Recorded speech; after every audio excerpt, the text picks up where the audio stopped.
Hello guys, welcome to Pakistani unique reaction. तो कैसे हैं आप सब? उम्मीद है आप सब बढ़िया होंगे और मजे में होंगे। मेरा नाम है मुदस्सिर। मैं मुबशिर। यार बहुत ही कमाल वीडियो है। आखिर क्यों इंडिया 200 मिलियन डॉलर पर किलोमीटर खर्चा आ रहा है इस चीज पे। 200 मिलियन डॉलर पर किलोमीटर हाइपर लूप। मतलब क्यों इंडिया इतना एक्सपेंसिव प्रोजेक्ट बना रहा है। और वाकई ये इतनी महंगी टेक्नोलॉजी है दुनिया में, तब भी एक दो कंट्रीज तीन कंट्रीज हैं जो इसको बना रहे हैं, जिसमें से एक किलोमीटर के ऊपर 200 मिलियन डॉलर का खर्चा है। 200 मिलियन डॉलर कितना पैसा बनता है? कन्वर्ट करो तो 100 मिलियन डॉलर तकरीबन बनता है भाई। 800 करोड़ कर दो ना तो 1600 करोड़ रुपया 1 मिलियन मतलब 1 किलोमीटर पे खर्चा हो रहा है।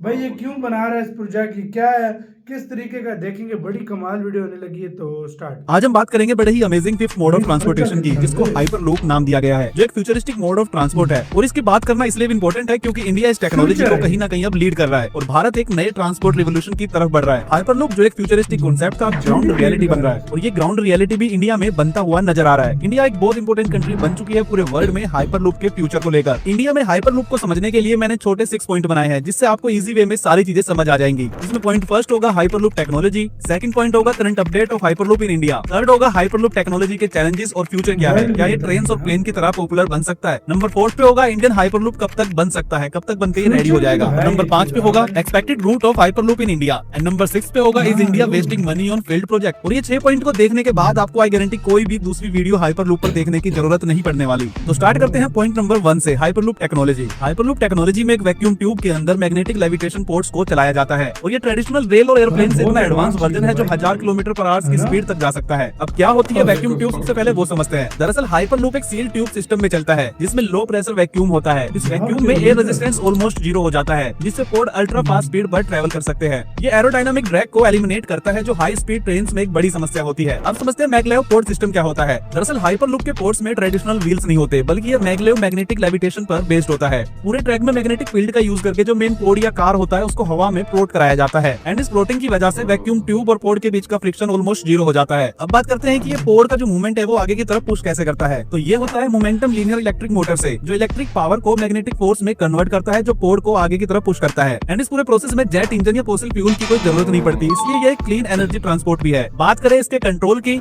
इसको कंट्रोल कैसे किया जाता है, तो हाइपरलूप में real time AI and IoT based control system का इस्तेमाल किया जाता है बहुत एडवांस तरीके से। ये सिस्टम हाइपरलूप के हर एस्पेक्ट को लगातार मॉनिटर करते हैं और इंस्टेंट डाटा एनालाइज के जरिए तेज और सटीक डिसीजन लेते हैं। इस पूरी टेक्नोलॉजी की एडवांटेज की बात करें तो सबसे बड़ी एडवांटेज है सुपर फास्ट ट्रैवल, क्योंकि इसमें 1000 किलोमीटर पर आवर्स की स्पीड है, जो फ्लाइट से भी फास्टर हो सकता है। सेकंड, एनर्जी एफिशिएंट, ये पूरा सिस्टम इलेक्ट्रिक और रिन्यूएबल एनर्जी पर चलता है, जो एनवायरमेंटल फ्रेंडली है। थर्ड है लो मेंटेनेंस, इस ट्रांसपोर्टेशन में no wheels, no traditional tracks, friction free system होगा, जो लो मेंटेनेंस होगा बाहर वाली ट्यूब के लिए। फोर्थ है लेस नॉइज पोल्यूशन, ये पूरा जो सिस्टम है वो एक सील ट्यूब के अंदर होगा, जिसकी वजह से एयरप्लेन और ट्रेन की तरह ज्यादा नॉइज बाहर नहीं होगी। आगे बढ़ते हैं हमारे सेकंड पॉइंट पर और जानते हैं आखिर हाइपरलूप का करंट अपडेट क्या है इंडिया में और वर्ल्ड में, और क्या इंडिया हाइपरलूप को डेवलप करने की रेस में बाकी कंट्रीज से सच में आगे निकल गया है। देखिए लेटेस्ट अपडेट्स तो यही दिखाते हैं कि इंडिया सिर्फ अब दूसरे देशों को फॉलो नहीं कर रहा है, बल्कि इंडिया दुनिया को लीड कर रहा है हाइपरलूप टेक्नोलॉजी में। मैं ऐसा इसलिए बोल रहा हूँ क्योंकि इंडिया का पहला full scale hyperloop testing track अब कंप्लीट भी हो चुका है। IIT मद्रास ने 410 मीटर लंबा एक टेस्ट ट्यूब बनाया है, जो एशिया का सबसे बड़ा हाइपरलूप टेस्ट फैसिलिटी है। क्योंकि ये पूरे एशिया की लॉन्गेस्ट हाइपरलूप ट्यूब है, तो यहाँ पर हाई स्पीड ट्रायल्स भी हो रहे हैं और खुद यहाँ पर यूनियन मिनिस्टर अश्विनी वैष्णव ने लाइव डेमो भी देखा है। एंड एक्चुअल में जो टेस्टिंग हुई थी वो काफी हद तक सक्सेसफुल भी रही है और साथ इस प्रोजेक्ट को डेवलप करने के लिए IIT मद्रास को $1 मिलियन की ग्रांट भी गवर्नमेंट की तरफ से दी गई है। IIT मद्रास के साथ इस प्रोजेक्ट के लिए चेन्नई के इंटीग्रल कोच फैक्ट्री ICF को भी हाइपरलूप का एडवांस इलेक्ट्रॉनिक कंट्रोल सिस्टम विकसित करने की जिम्मेदारी भारत सरकार की तरफ से दी गई है, जिसमें उनको magnetic levitation, propulsion control, vacuum tube pressure regulation and real time sensor based tracking जैसे इक्विपमेंट बनाने के ऑर्डर दिए गए हैं। इस प्रोजेक्ट की सबसे अच्छी बात ये पूरा सिस्टम जो इंडिया में बन रहा है वो पूरा 100% मेड इन इंडिया होगा, जिससे डोमेस्टिक डेवलपमेंट के कारण कॉस्ट कम होगी और इसे बड़े लेवल पर इम्प्लीमेंट करना इजी हो जाएगा। एंड इस पूरे सिनेरियो में मैं एक बात पहले ही क्लियर कर देना चाहता हूँ, भले ही इस प्रोजेक्ट पर इंडिया आज तेजी से काम कर रहा है, लेकिन हाइपरलूप का कॉन्सेप्ट सबसे पहले 2013 में एलोन मस्क ने प्रपोज किया था। उन्होंने एक व्हाइट पेपर उस टाइम पर पब्लिश किया था, जिसमें हाइपरलूप को एक high speed, low cost, energy efficient transport system उन्होंने बताया था। 2014 से 2016 के बीच में एलोन मस्क की कंपनी स्पेसएक्स ने हाइपरलूप पोर्ट कंपटीशन शुरू करवाई, जिसमें दुनिया भर के इंजीनियर्स और यूनिवर्सिटीज ने अपने हाइपरलूप प्रोटोटाइप डेवलप किए थे। उसके बाद 2016 से 2020 के बीच में वर्जिन हाइपरलूप, जो पहले हाइपरलूप 1 था, उसने लास वेगास USA में पहला अपना फुल स्केल टेस्ट ट्रैक बनाया और सक्सेसफुली टेस्ट भी किया। और 2020 में ही वर्जिन हाइपरलूप ने पहली बार ह्यूमन पैसेंजर्स हाइपरलूप टेस्ट भी कंप्लीट किया था, जो इस टेक्नोलॉजी की सफलता में एक बड़ी जीत थी। यूएसए के साथ ही अभी तक यूरोप और मिडिल ईस्ट में भी कई हाइपरलूप प्रोजेक्ट प्लान किए जा चुके हैं, लेकिन कमर्शियल ऑपरेशन की अभी भी फ्यूचर में ही उम्मीद है। इसके अलावा चाइना भी इस प्रोजेक्ट पर काफी तेजी से काम कर रहा है। बात अगर इंडिया की करें तो इंडिया में भी 2017 में नीति आयोग ने हाइपरलूप को इंडिया में इंप्लीमेंट करने के लिए स्टडी शुरू की थी एंड 2018 में ही वर्जिन हाइपरलूप ने Mumbai Pune hyperloop route propose किया था, जिसमें सिर्फ 25 मिनट में ट्रैवल पॉसिबल होने की बात की गई, जो नॉर्मल कार या ट्रेन से 4 से 5 घंटे कम था। महाराष्ट्र गवर्नमेंट ने भी इसको काफी सपोर्ट किया था उस टाइम पे। इसके बाद फिर 2019 में वर्जिन हाइपरलूप ने ही मुंबई पुणे प्रोजेक्ट का फिजिबिलिटी स्टडी कंप्लीट किया और बताया कि यह दुनिया का पहला कमर्शियल हाइपरलूप कॉरिडोर बन सकता है। एंड देन 2021 में इंडियन रेलवेज ने भी हाइपरलूप टेक्नोलॉजी की स्टडी के लिए आईआईटी मद्रास के साथ कोलैब किया और 2022 में आईआईटी मद्रास ने आविष्कार हाइपरलूप प्रोजेक्ट पर काम शुरू किया, जो इंडिया का पहला हाइपरलूप प्रोटोटाइप है और 2025 में रिजल्ट्स आपके सामने है। तो आपको इस पॉइंट से ये तो समझ आ गया होगा कि इंडिया और बाकी पूरी दुनिया इस प्रोजेक्ट में अभी कहां पर है। एंड अब आगे बढ़ते हैं और नेक्स्ट प्रोजेक्ट पर चलते हैं, हाइपरलूप टेक्नोलॉजी के चैलेंज और फ्यूचर को जानते हैं। क्या ये ट्रेन और प्लेन की तरह पॉपुलर बन सकता है? देखिए दोस्तों, हाइपरलूप एक फ्यूचरिस्टिक कॉन्सेप्ट है, लेकिन इसको रियल वर्ल्ड में इंप्लीमेंट करना इतना भी आसान नहीं है, क्योंकि जितने इस हाइपरलूप के फायदे हैं उससे कहीं ज्यादा इसमें चैलेंजेस भी है, जैसे कॉस्टली इंफ्रास्ट्रक्चर डेवलपमेंट।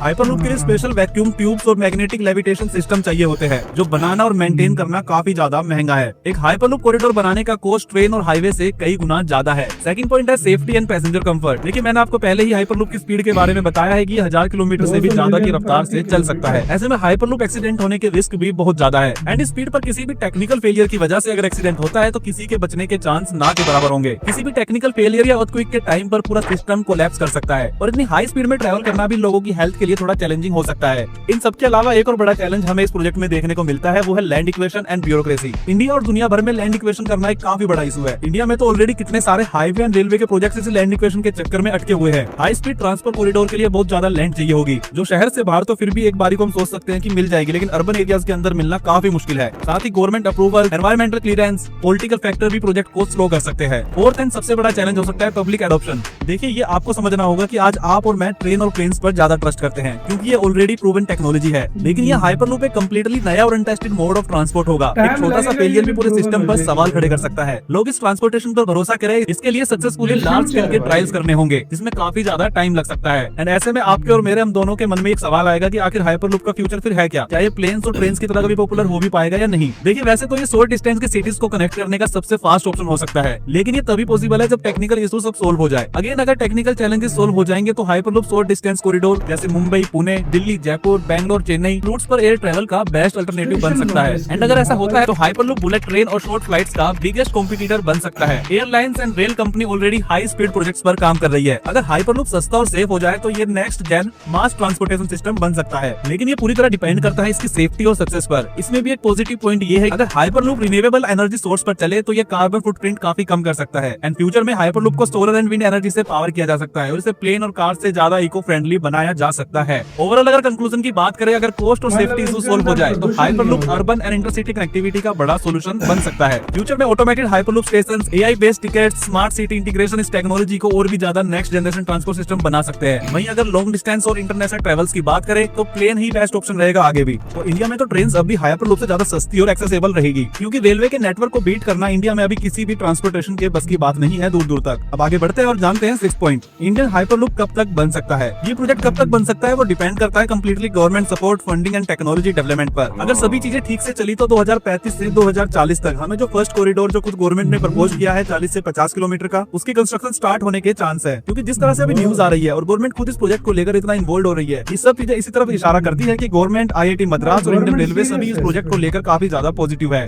अभी जो है आईसीएफ चेन्नई हाइपरलूप के लिए इलेक्ट्रॉनिक कंट्रोल सिस्टम डेवलप करेगा और मुंबई पुणे कॉरिडोर पर फिजिबिलिटी स्टडीज और रेगुलेशन अप्रूवल पर काम चलेगा। उसके बाद full scale hyperloop prototype track India में रेडी हो सकता है। देन उसके बाद हाई स्पीड ट्रायल शुरू होंगे, जिसमें 500 से 1000 किलोमीटर पर आवर तक स्पीड टेस्ट की जाएगी। एंड यहाँ पर गवर्नमेंट और प्राइवेट प्लेयर्स की फंडिंग की बड़ी जरूरत भी पड़ने वाली है। वो लोग फंडिंग बढ़ाएंगे तभी हाइपरलूप कमर्शियली वायबल हो सकता है। जितनी भी चीजें हमने बाकी पॉइंट्स में डिस्कस की है, अगर वो सभी चीजें एकदम स्मूथली होती रही बिना किसी फंड की कमी के, फिर भी इंडिया को 15 से 20 साल लग जाएंगे इस प्रोजेक्ट को ग्राउंड पर लाने में। अगर बात करें एक्सपेक्टेड रूट्स की, जहाँ पर हाइपरलूप इन फ्यूचर बेनिफिट्स दे सकता है, तो वो है मुंबई पुणे हाइपरलूप, जो पहला प्रपोज इंडिया कॉरिडोर है काफी हुआ एंड इस है। कॉरिडोर की जो स्टडी है वो महाराष्ट्र गवर्नमेंट और वर्जिन हाइपरलूप ने 2018 में भी की थी। इन दोनों सिटी के बीच में लगभग डिस्टेंस है 150 किलोमीटर का, जिसमें ट्रेवल करने में 3 से 4 घंटे का समय लगता है। एंड अगर हाइपरलूप डेवलप हो जाता है तो ये समय 20 से 25 मिनट का रह जाएगा। दूसरा रूट है दिल्ली जयपुर हाइपरलूप। दिल्ली से जयपुर के बीच में लगभग 270 किलोमीटर का डिस्टेंस है, जिसमें ट्रेवल करने में लगभग 4 से 5 घंटे का समय अभी लगता है। हाइपरलूप में ये समय केवल 30 से 35 मिनट का ही लगेगा। ये रूट इसलिए भी ज्यादा इंपॉर्टेंट है क्योंकि दिल्ली एनसीआर से जयपुर तक काफी लोग डेली ट्रेवल करते हैं। अगर ये प्रोजेक्ट अप्रूव होता है और ये ग्राउंड पे चीजें दिखाई देती है तो टूरिज्म और बिजनेस दोनों को काफी ज्यादा फायदा होगा। थर्ड कॉरिडोर है बेंगलुरु चेन्नई हाइपरलूप। इन दोनों सिटी के बीच में लगभग 350 किलोमीटर का डिस्टेंस है एंड करंट ट्रेवल टाइम की बात करें तो 6 से 7 घंटे ट्रेन से और 1 घंटा फ्लाइट से लग सकता है। एंड हाइपरलूप इस टाइम को 40 से 45 मिनट तक कर सकता है। इसके बाद दिल्ली लखनऊ रूट पर भी हाइपरलूप ऑपरेशन कर सकते हैं। हैदराबाद बेंगलुरु जैसे काफी इंपोर्टेंट रूट है जिसको हाइपरलूप का बेनिफिट मिल सकता है।